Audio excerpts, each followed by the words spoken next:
What if forgetfulness isn't just about memory, but about the brain's lights gently dimming when it can't get enough energy to keep every room bright? Picture your brain as a busy city at night, with billions of tiny homes and streets that need steady electricity to stay calm, organized, and safe. Those tiny homes are neurons, the brain cells that help you recognize a face, follow a story, feel comfort, and find a word when you want it. And like any city, the brain runs best when it has reliable fuel. Before we move on, if you like learning this way, you can quietly hit subscribe so you don't lose this channel later. Most of the time, that fuel is sugar from food, carried in the blood and delivered through a wonderful network of vessels, like roads that bring supplies where they're needed. Inside the neuron, there are even smaller power stations that turn that sugar into usable energy, and they work quietly all day and all night, even when you're resting. This is why the brain, though not very heavy, uses a lot of the body's energy. It is always on, always caring for you, always trying to make sense of the world in a gentle, steady way. As we get older, it's normal for that energy system to become a little less efficient, the way an old lamp might need a brighter bulb or a better connection. The brain may still work, but it may take longer to switch tasks, to find a name, or to follow a fast conversation, and that can feel like the mind is moving through thicker air. In conditions like Alzheimer's disease, many researchers have found something important. In some parts of the brain, the cells can have trouble using sugar as well as they once did, almost as if the delivery trucks arrive, but the doors to the storage room don't open quite as smoothly. This does not mean a person is failing, and it does not mean the person is going away. It means the brain is working harder with less available power, and when any of us are low on power, we simplify, we slow down, and we focus on what feels safe and familiar. Some brain areas are especially busy, especially delicate, and especially important for memory and direction, like the hippocampus, a small structure that helps you place events in time, like putting photos into an album. When energy is lower there, the album can feel mixed up, not because the person doesn't care, but because the brain's filing system is tired. Scientists also study tiny changes that build up over time, including certain proteins that can clump or tangle in ways the brain doesn't like, and inflammation that can make the brain feel noisy inside. These changes are complex and different for different people, but a common theme shows up again and again. The brain does best when it can keep energy steady, keep blood flow smooth, and keep its connections supported. That's why the everyday things, sleep, water, gentle movement, regular meals, calm routines, can matter so much, not as magic cures, but as steady comforts that help the brain use what it has. Imagine a radio with a weak battery. The music may fade in and out, but the song is still there. Turn down the background noise, move closer to the speaker, and the music becomes easier to hear. In the same way, when the brain is low on fuel, the world can become too loud, too fast, too full of choices, and the kindest response is often to make things simpler and softer. One instruction at a time, one friendly face, one reassuring touch, one familiar object in the hand. The brain is not asking for pressure, it is asking for support. And there is hopeful work happening too. Doctors and scientists look at brain energy with special scans that can show how different areas use sugar, and they study ways to protect the brain's power stations, the mitochondria, from stress and wear. They explore how the brain clears waste during sleep, how blood vessels change with age, and how the brain might sometimes switch to different fuels when sugar is harder to use. Some of these ideas are still being tested carefully, step by step, because the brain deserves patience and honesty. But even before new treatments arrive, we already know something deeply important. Comfort helps the brain, safety helps the brain, kindness helps the brain. A calm voice can lower stress hormones that steal energy, and a familiar routine can reduce the work of decision-making. When we understand Alzheimer's partly as an energy challenge, we stop blaming the person for symptoms and start building a gentler world around them, one that asks less, supports more, and keeps dignity at the center. In the next part of our story, we'll step closer to those tiny power stations inside neurons and see how the brain makes energy, what can interrupt that process, and what small supports can help the brain feel steadier through the day.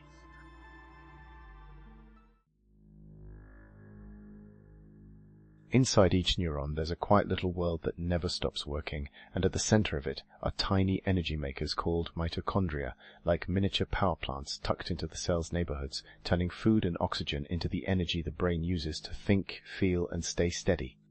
In a healthy brain, This energy is used for everything that seems simple on the outside, but is actually very delicate on the inside, keeping the cell's walls balanced, sending messages along long branches, cleaning up small bits of wear and tear, and helping the neurons stay calm instead of overreacting.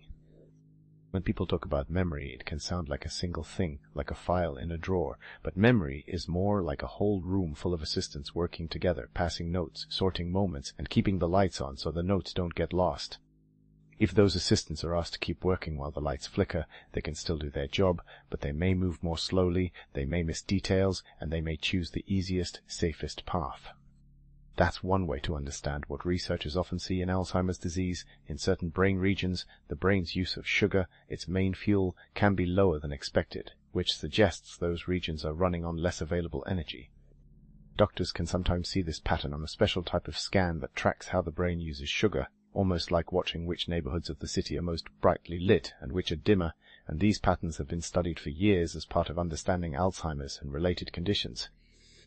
But even if a scan is never done, the idea can still help us respond with kindness, because it frames the experience not as someone not trying, but as someone whose brain is doing a hard job with fewer resources. When energy is short, the brain tends to protect itself by narrowing its focus, leaning on habits, and reaching for what is familiar, the way you might do on a day when you're tired and just want the comfort of an easy routine.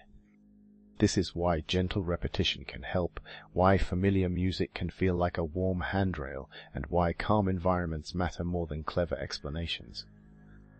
Now, mitochondria are not only energy makers, they are also sensitive, and over time, especially with aging, they can become less efficient and produce more sparks as they work, which scientists call oxidative stress. Those sparks are a normal part of life, like the heat that comes off an engine. But if there are too many sparks and not enough cooling and repair, the cell can feel strained. The brain has its own repair crews and cleanup systems, but those systems can also slow down with age, and when the cleanup slows, clutter builds. In Alzheimer's, researchers also study how certain proteins can build up in ways the brain doesn't prefer, and how inflammation can add extra strain, like a city trying to do construction while traffic is already heavy. None of this means a person is in danger in the moment, and none of it should be used to scare anyone. It simply gives a clearer picture of why the brain might find some days harder than others. And here is the gentle, hopeful part. The brain responds to steadiness. When you reduce stress, you reduce unnecessary energy spending. When you keep routines predictable, you reduce the work of decision-making. When you speak slowly and kindly, you give the brain time to catch the message without having to sprint.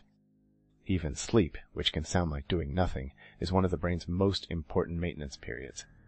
During sleep, the brain shifts into a kind of nighttime cleaning mode, and researchers describe a system that helps move waste products away more effectively while we rest, like street sweepers that can only do their best work when traffic is low.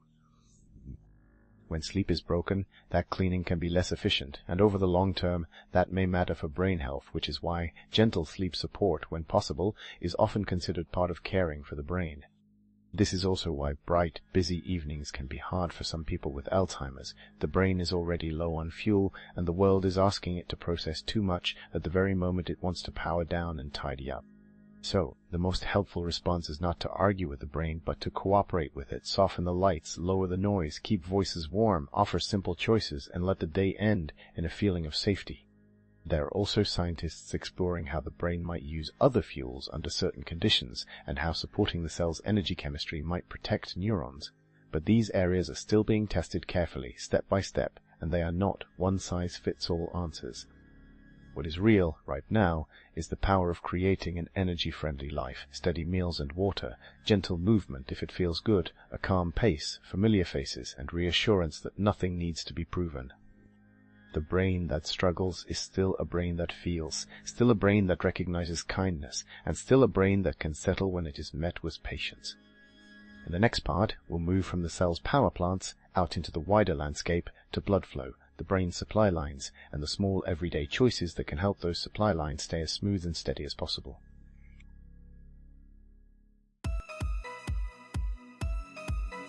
Now zoom out from the neuron, out from the tiny power plants, and you'll find something just as important as fuel itself, the delivery system. The brain depends on steady blood flow. the way a garden depends on a steady hose, not lasting 1 minute and dripping the next, but calmly providing what's needed, moment by moment. Blood brings sugar and oxygen, and it also carries away carbon dioxide and other leftovers, and when that flow is smooth, neurons can spend their energy on living and connecting instead of struggling to stay balanced. As we age, it's common for blood vessels throughout the body to become a bit stiffer or narrower, and the brain can feel that change, especially in the places that work the hardest for attention, planning, and memory. In Alzheimer's disease, researchers have also found signs that some brain regions may be running on lower energy, and that can fit with the idea that supply and demand are no longer perfectly matched, like a neighborhood that used to receive frequent deliveries now getting fewer trucks at the very hours it is busiest. This isn't a moral problem or a personal failure, it's a biology problem, and biology can be met with care. When the brain's supply lines are under strain, the most helpful thing is often to reduce extra demands, because demand is the part we can soften right away. Imagine asking someone to carry groceries up a long staircase when the lights are dim and the steps are uneven. The kind solution is not to insist they hurry, but to lighten the load, slow the pace, and hold the railing together. For many people living with Alzheimer's, stress is like suddenly adding weight to those groceries. Stress hormones push the body into a high alert mode, and while that can be useful in emergencies, it spends energy quickly, like leaving every light on in the house at once. A brain that already has limited fuel can feel overwhelmed in that state, and overwhelm can look like confusion, irritability, or shutting down. So, a calm environment is not extra, it's a form of energy support. Soft lighting, steady routines, gentle voices, and one clear step at a time can be like widening the road for those delivery trucks, making it easier for the brain to keep up. The same is true for noise in crowds, which can force the brain to constantly filter and sort, a task that uses a surprising amount of energy. A quieter room can help thoughts feel less slippery. A familiar chair, a favorite cup, or a known scent can help the brain orient itself without having to work so hard. This is also where the body and brain become one story. When the body is dehydrated, blood volume can drop and the whole system can feel strained, and the brain may become more foggy, not because anything dramatic is happening, but because the brain's delicate chemistry depends on water. When meals are irregular, blood sugar can swing, and those swings can feel like sudden weather changes inside the mind, sometimes bringing shakiness, sometimes bringing fatigue, sometimes bringing a sense that words are just out of reach. The goal isn't perfection, and it isn't strict rules. The goal is steadiness and comfort. A small snack and a sip of water can sometimes do more for clarity than a long conversation does, because the brain may need a simple physical support before it can manage a complex mental task. Movement matters here too, not as punishment, not as a demand, but as a gentle signal to the body to keep circulation flowing. A slow walk with a trusted person, a few stretches by a window, even simply standing and sitting a couple of times can encourage blood flow and help the day feel more anchored in the body. And there is a quieter form of circulation that matters as well, breathing. Slow, comfortable breathing can shift the nervous system out of alarm, and when alarm fades, energy becomes available again for thinking and connection. This is why reassurance isn't just emotional, it's physical. A kind tone can change how the body uses energy. A patient pause can give the brain time to catch up. And when the brain does catch up, even briefly, it can feel like a small clearing in the fog, a moment where the person is more present, more comfortable, more themselves. Caring for someone with Alzheimer's often means learning to recognize what the brain is asking for without words, fewer choices, less speed, more repetition, more rest. Instead of, remember this, the brain may need, you're safe. Instead of, try harder, it may need, let's do it together. Instead of, no, that's wrong, it may need, it's okay, we can take our time. These are not just nice phrases, they are ways of lowering the brain's workload so the available fuel can go to what matters most, feeling secure, recognizing love, and moving through the day without fear. In the next part, we'll explore how sleep, light, and the rhythm of the day can help the brain restore itself, and how simple nighttime and evening choices can make mornings feel kinder and easier.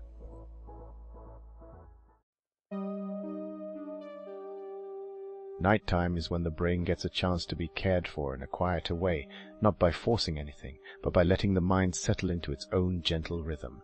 Think of the day as a busy roadway and the night as the time when the traffic thins out, the repair crews come through, and the whole system gets a chance to reset. Researchers describe sleep as an important period for brain maintenance, including processes that help clear away waste products more effectively than during wakefulness, a bit like a nighttime clean that's easier to do when the world is still. This is one reason sleep can matter so much for brain health over time, and also why a poor night can make the next day feel heavier, slower, and more confusing, especially for someone whose brain is already spending extra energy just to keep things organized. For a person living with Alzheimer's, evenings can sometimes feel strange or unsettled, not because anything bad is happening, but because the brain is tired, energy is lower, and shadows, noise, and busy activity can become harder to interpret. When the brain is low on fuel, it becomes easier for ordinary sensations to feel overwhelming, and the kindest response is to make the evening simpler, calmer, and more predictable. This can look like lowering bright lights and using soft, warm lighting instead, keeping the television volume low, and choosing familiar, soothing activities that don't demand fast thinking, like listening to gentle music, folding towels together, looking through a photo book, or having a warm drink if that's safe and appropriate. The goal is not to train the brain or correct it. The goal is to comfort it, so it can spend less energy on alarm and more energy on rest. The rhythm of light is especially powerful because the brain uses light to help set the body's internal clock, which is like a daily schedule. The body follows without needing to think about it. Bright light in the morning and softer light in the evening can help that internal clock stay steadier, and when the clock is steadier, sleep can come more naturally. This is not about strict rules, and it's not about perfection. It's about giving the brain the same gentle cues each day, so it doesn't have to guess what time it is. And when the brain doesn't have to guess as much, it can relax. Routine is a kind of kindness for an energy-limited brain. A consistent order of events like dinner, then a calm activity, then washing up, then bed, can reduce the mental work of making choices, and choice-making is surprisingly expensive in terms of energy. Even small decisions like what to wear, what to eat, or what to do next can feel like heavy lifting when the brain is tired, so offering simple options can help, like, would you like the blue shirt or the green one, or would you like tea or water, and then accepting the answer with warmth. If confusion appears at night, it helps to remember that the brain may be trying to make sense of incomplete signals, like trying to read a page in low light. Correcting every detail can sometimes add stress, and stress can steal sleep. Instead, reassurance can be more powerful than accuracy. A calm voice, a steady presence, and simple phrases like, "You're safe," and "I'm right here," can help the nervous system soften its grip. Sometimes the most helpful thing is not more information, but more peace. Safety also includes the body's comfort, a room that is not too hot or too cold, a clear pathway to the bathroom, and a small night light to reduce frightening shadows can make the night feel friendlier. If waking happens, gentle guidance back to bed can work better than long explanations, because the tired brain may not have the energy to follow complex reasoning at 2 a.m. It may only need a calm anchor. It's also worth remembering that rest does not only mean sleep. Quiet moments during the day, short breaks, and calm pauses can prevent the brain from reaching the point where it feels overloaded in the evening. A day that is too packed can lead to a night that is too restless, while a day with soft pacing can lead to a night with softer edges. Even the way a room is arranged can either spend or save brain energy. Familiar objects placed in familiar spots can reduce the work of searching. Labels or simple signs can reduce the stress of forgetting. And a consistent place for essentials like glasses, a favorite cardigan, or a comforting item can turn the home into a map. The brain already knows how to read. This is not about treating someone like a child.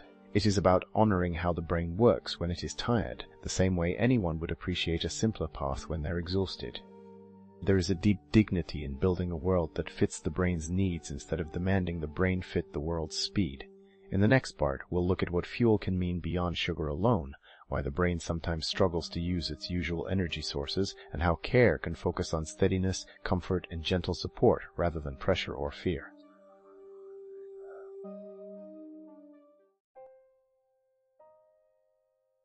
When people hear the word fuel, they often imagine one simple thing, like putting petrol in a car, but the brain is more like a home that can run on several systems at once, with different rooms needing different kinds of support at different times. Most days, the brain prefers to run on sugar that comes from food, because sugar is a quick and reliable energy source for neurons when it's delivered steadily through the blood. But sometimes, especially with aging and in conditions like Alzheimer's, researchers have found that some brain areas may not use sugar as well as they once did, which can leave those areas feeling underpowered, like a lamp that still works but no longer shines as brightly as before. This isn't a sudden switch that flips off. It's more like a gradual change in how easily the brain can do certain jobs, especially the ones that require fast sorting, quick recall, and juggling multiple ideas at once. And when the brain can't use its usual fuel efficiently, it may try to cope by simplifying, slowing down, and leaning more heavily on what is familiar, which is why routine and reassurance can feel like real support rather than just nice extras. There is also another kind of fuel the body can make, often discussed in science as ketones, which can be produced when the body has lower carbohydrate intake or during fasting, and researchers study whether ketones can help some brains that struggle with sugar use. This idea can sound tempting and dramatic, but it deserves a calm, careful frame. Bodies are different, medical histories are different, and changes in diet can be risky for some people, especially older adults, so this is not something to try without a clinician who understands the person's whole health picture. What matters most for everyday life is not chasing a perfect fuel, but keeping energy as steady as possible and avoiding big swings that can leave someone feeling suddenly tired, foggy, or unsettled. A steadier day often starts with steadier basics, regular meals that the person enjoys, enough fluids offered gently and often, and a pace that does not rush the brain into panic. It also helps to remember that the brain spends energy not only on thinking, but on emotion. Worry, frustration, and the feeling of being corrected can drain energy quickly, while comfort, kindness, and being understood can protect it. That's why the way support is offered can matter as much as the support itself. If a person forgets a word, it can help to give them time, to offer a hint, or to move around the missing word without making the moment feel like a test. If a person repeats a question, it can help to answer in the same calm way, because repetition is often a sign the brain is seeking safety, not trying to be difficult. In an energy-limited brain, the short loop can get stuck, and patient repetition is like gently guiding a bicycle back onto a smooth path. When the day is designed to save brain energy, small choices can become surprisingly powerful. Keeping the environment simple reduces the brain's need to constantly filter and sort. Keeping familiar items in consistent places reduces the strain of searching. Using short, clear sentences reduces the load on attention and working memory. And when a choice must be made, offering only 2 options can reduce overwhelm while still honoring independence. There is also a quieter truth that many families learn with time. Connection can be more important than correctness. If someone misremembers a detail, it can be kinder to focus on the feeling behind what they're saying rather than insisting on the exact facts, because emotional understanding often lands more deeply than information does. The brain that struggles with dates and names can still recognize warmth, and it can still feel respected. It can still enjoy a familiar song, a shared meal, a gentle hand held a little longer than usual. Those moments are not small. They are the brain using what it can, beautifully, in the present. And when we talk about fuel, it helps to include this kind of fuel too, the fuel of safety, the fuel of calm, the fuel of being met where you are. None of this denies the difficulty of Alzheimer's, but it shifts the focus toward what can be done today in a way that does not frighten the person living it. The aim is not to push through fog with force, but to walk through it with a lantern, slowly and together, noticing what still shines. In the next part, we'll bring all of these threads together into a gentle, practical way of thinking about daily life with an energy-limited brain, including how caregivers can protect their own energy too, because steadiness in the room often begins with steadiness in the people offering care.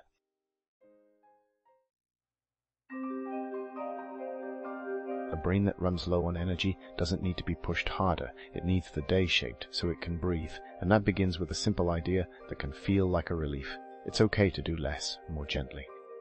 Imagine the brain as a town that still has its people, its streets, its familiar houses, but it's working with fewer streetlights and fewer delivery trucks, so the best way to help is to slow the traffic, make the signs clearer, and keep the routes familiar.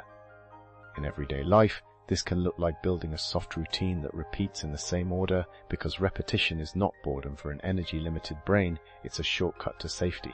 Morning can start the same way each day, with light coming in, a drink of water, a familiar breakfast, and a calm pace that doesn't demand quick answers.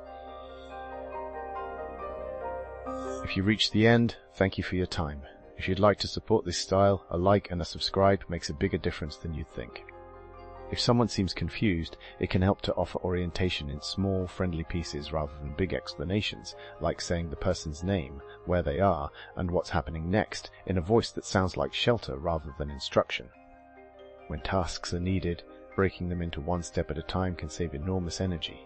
The brain may not be able to hold a whole chain of steps at once, but it can often do one step with support and dignity. Instead of "get ready, we're going out," it can become "let's put on your shoes," and then "now we'll go to the car," and then "we're going to a nice place," each part delivered slowly enough that the brain doesn't have to sprint. If words get stuck, it helps to remember that communication is bigger than language. A smile, a nod, and a patient pause can carry meaning when a sentence can't. And when the same question comes again and again, it's often because the brain is looking for a feeling, not a fact. So the answer can be built around reassurance, like a soft landing. "You're safe. We have time. I'm here with you." These phrases are not empty. They lower the heat of stress, and stress is one of the fastest ways to spend the brain's remaining fuel. The home itself can become a kindness. Keeping important items in the same places, reducing clutter, and using gentle cues like a visible clock, a calendar, or a small sign can turn the environment into memory's helper, so the brain doesn't have to do all the work alone. Sound matters too. A quieter room can make thinking easier, while a loud TV or overlapping conversations can feel like a storm of signals the brain can't sort. Food and water can be offered in calm, regular ways, not as a lecture about health, but as a steady support, because the brain does better when the body is comfortable and well hydrated. Movement, when it feels safe and pleasant, can be a small daily reset. Even a slow walk, a stretch by the window, or a few easy steps in the hallway can help the body feel more awake and the mind feel more settled. Then comes evening, the time when tired brains often need the most tenderness. Lower lights, familiar music, and a quieter pace can reduce the chance that shadows and fatigue turn into worry. Sleep can't be forced, but comfort can be prepared, and a safe, predictable bedtime routine can help the brain understand that it's time to rest. If nighttime waking happens, it can be met with a calm presence and simple guidance, because the tired brain usually cannot absorb complicated reasoning in the dark. And throughout all of this, there is another truth that deserves to be spoken softly but clearly. Caregivers have energy systems too. If the room is tense, the brain that is struggling will often feel that tension like static in the air. So caring for the caregiver is not selfish, it is part of caring for the person with Alzheimer's. That can mean taking breaks before exhaustion hits, asking for help, using respite services if available, and letting good enough be good enough. It can also mean releasing the idea that love must look like constant productivity.